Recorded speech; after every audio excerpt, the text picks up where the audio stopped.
possible to have too many books?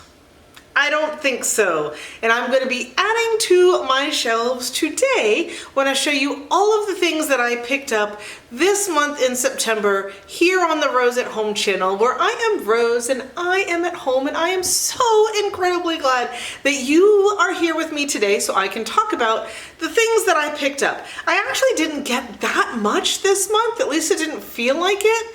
But my stack is still pretty big, in part because some of the things that I got are chunkers, and I'm so excited for them.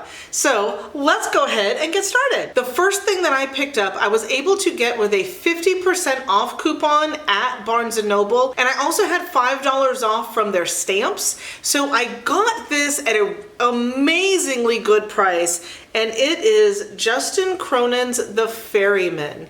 I've been looking at this for a little bit, so I'm so excited that I was able to get the hardcover at Barnes & Noble. So let me tell you what it's about. Oh, first off, chunker, yes. Is a big boy, but I'm so excited.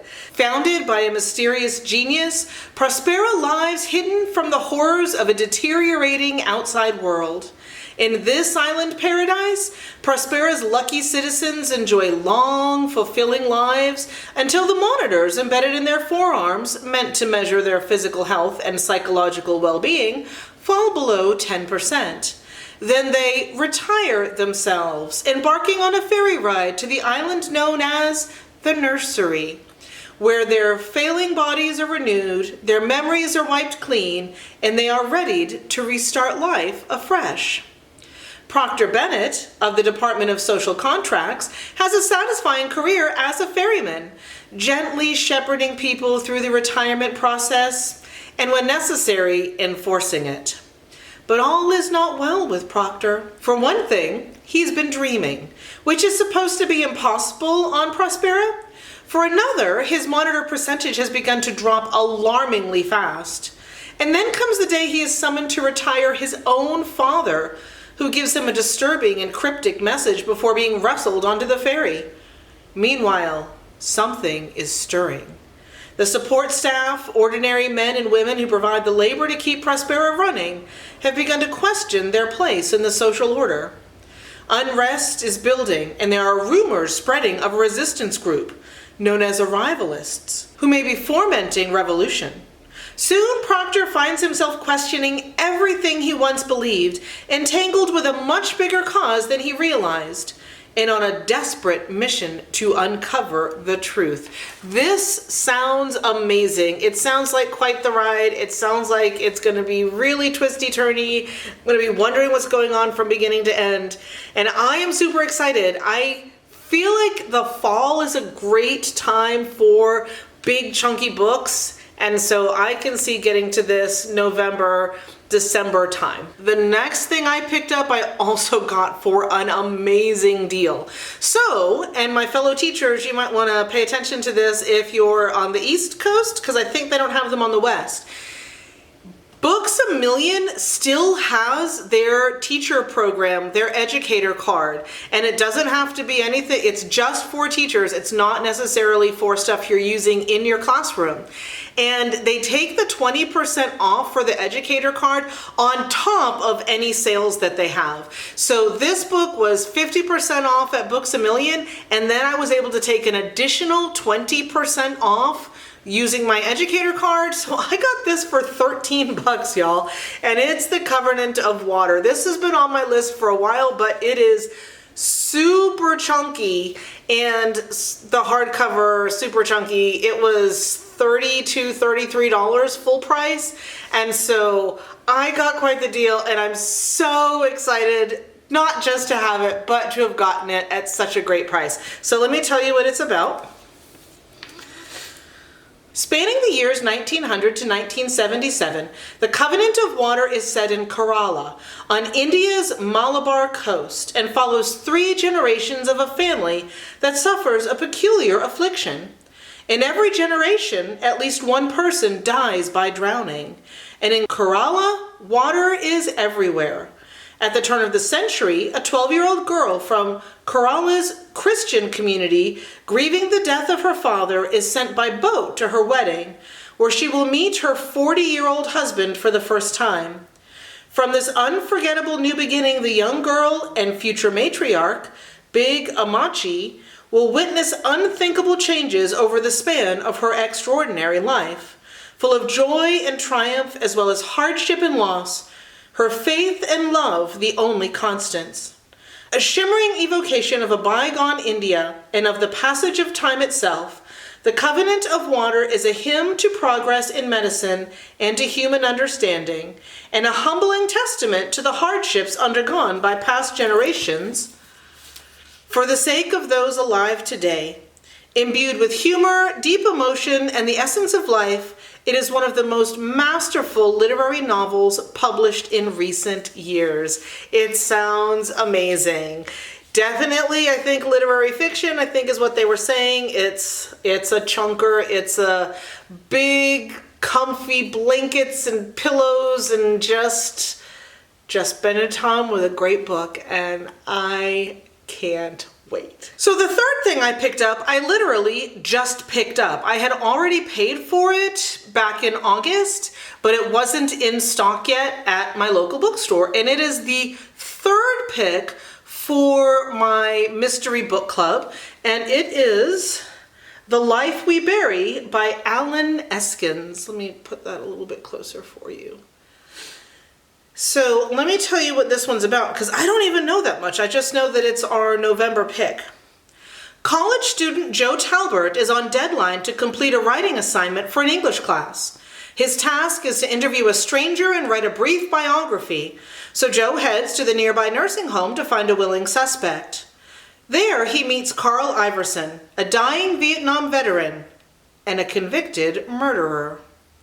With only a few months to live, Carl has been medically paroled after spending 30 years in prison for the crimes of rape and murder. As Joe writes about Carl's life, especially Carl's valor in Vietnam, he cannot reconcile the heroism of the soldier and the despicable acts of the convict. With the help of Lila, his skeptical neighbor, Joe throws himself into uncovering the truth, but he is hamstrung in his efforts by having to deal with his dangerously dysfunctional mother, the guilt of leaving his autistic brother vulnerable, and a haunting childhood memory. Thread by thread, Joe unravels the tapestry of Carl's conviction, but as he and Lila dig deeper into the circumstances of the crime, the stakes grow higher. Will Joe discover the truth before it's too late to escape the fallout? That sounds good, and it sounds like we're going to have a lot to talk about in book club, so I'm very excited. So this is absolutely for sure going on the November TBR because I bought it for book club, and that's the month that I'll be reading it in. If you're interested in hearing my thoughts on the book after I finish, please go ahead and subscribe so you will get a notification when that video comes out or when any of my other videos come out, because I absolutely would love to have you join me here. Okay, so if you watched my October TBR, I said that I was going to talk about what happened at the Ann Cleeves event. It was so much fun, and everything else that I have here is Ann Cleeves. So our local independent bookstore, it's called Midtown Reader here, brought Ann Cleeves in to talk about her latest novel, which is The Raging Storm. I am not going to read the inside because I don't want to. If you're interested in it, I don't want to spoil it. It is actually the third book in a series. I have the first two here because I had so much fun at this author event. Story time. So they told us ahead of time the event was nearly sold out and that parking was limited. So they said that doors would open at 6:30. They would let people start arriving around 6:20 and to try to carpool if you could. I didn't know anyone else who was going in a way that I would carpool, and so I left the house so that I could arrive at 6:20. I got there at 6:20 and there were cars everywhere. There were 2 police officers outside. I was freaking out. I was like, I'm not gonna get in there. But I pulled into the parking lot and there were still a couple of spots left, thank goodness. So I park and I'm like, okay, so I'm gonna at first I was going to wait in my car, and then I was like, no, I'm going to go wait by the door for when they open the door so I can get good seats. Well, they had decided, I guess, because people were arriving so early, to go ahead and open the doors early. So even though I was 40 minutes early for this event, the first half of the place was already full. That's how popular this lady is, and everyone was so excited. So I found a few members of book club, and we all a bunch of us, not all of us, but a bunch of us ended up sitting on a line together, just chit-chatting and talking books and life and all of that kind of stuff. And then the event started. As the event is first starting, book called Raging Storm. Outside, it's getting what looks darker and moodier, and we're getting some sprinkles, and I was like, well, that's kind of good in atmosphere.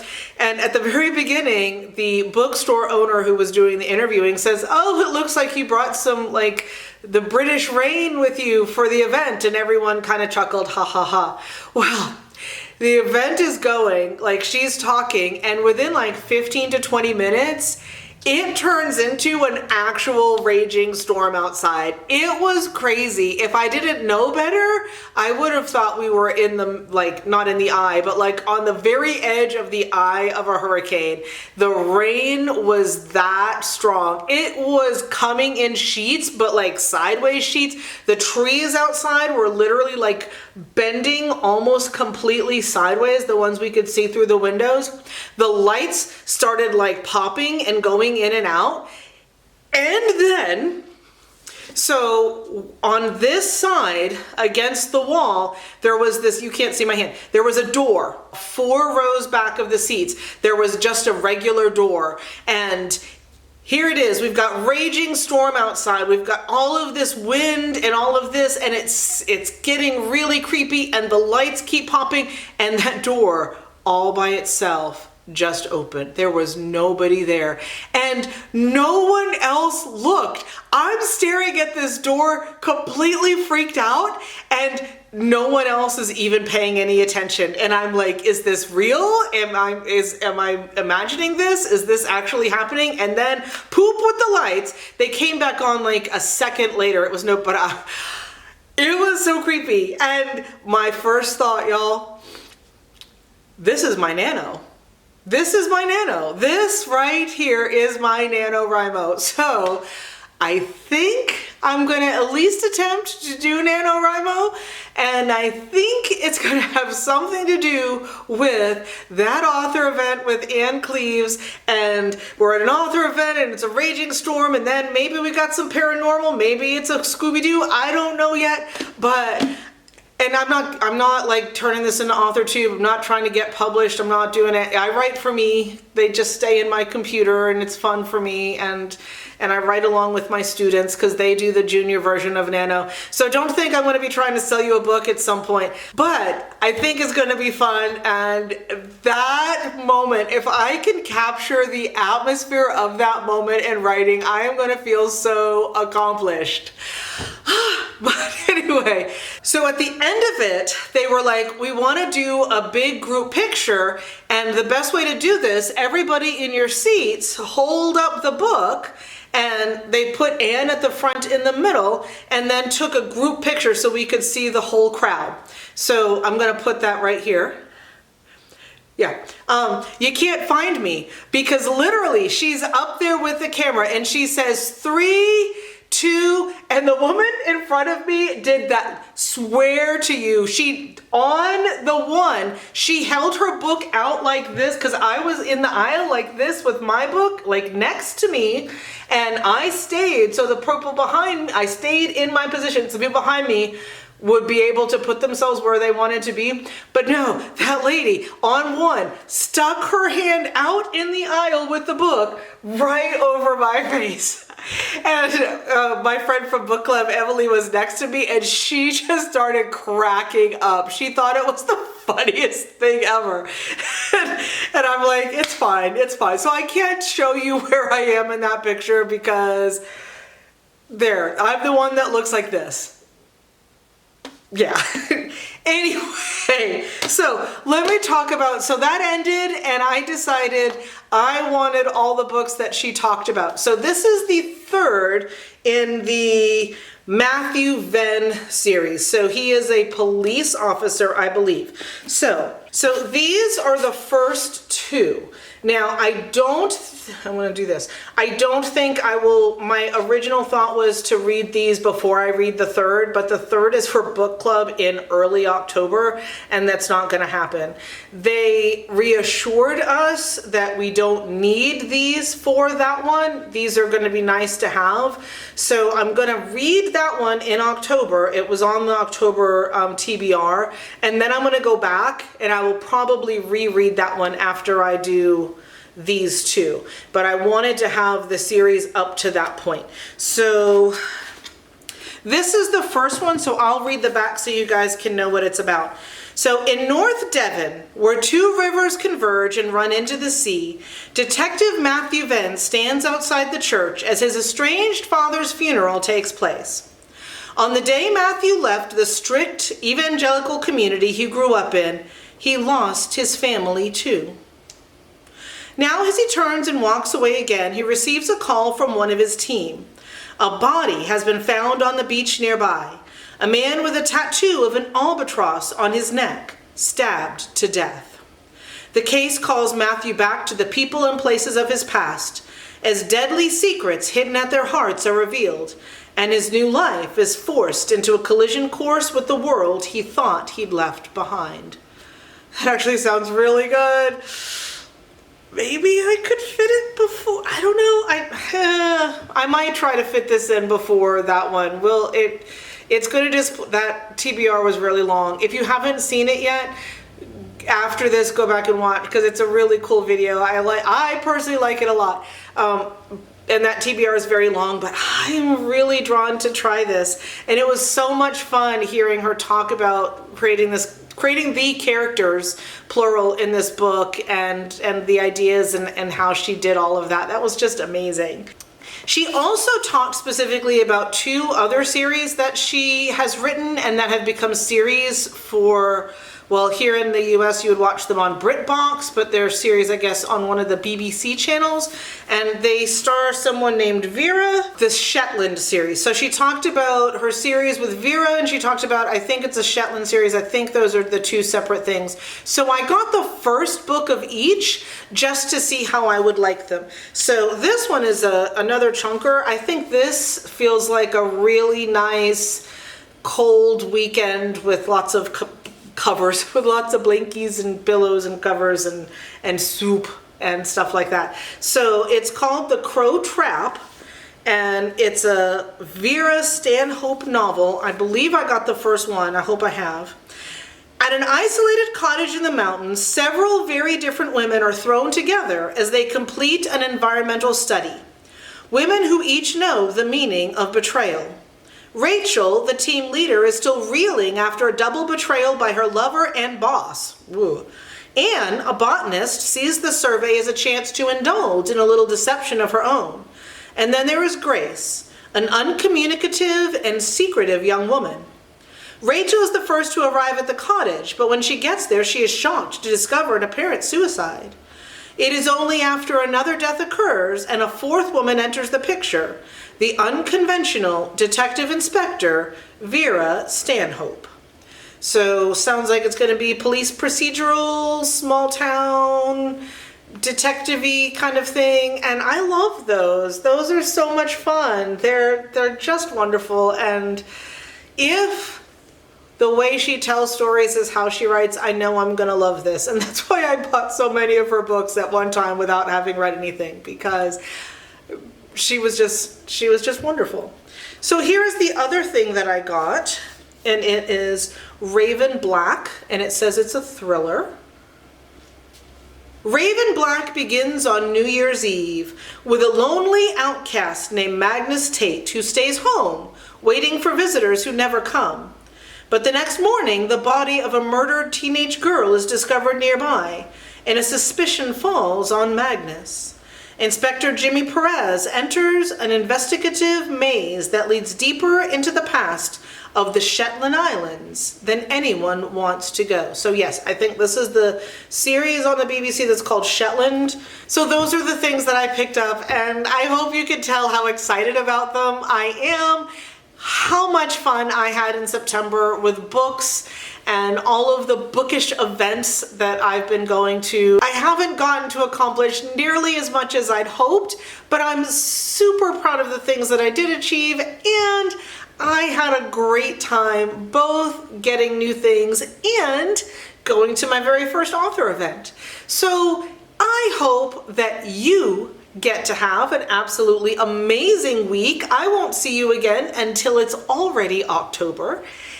And in the meantime, I hope that you get to read some absolutely positively amazing books. Bye, y'all.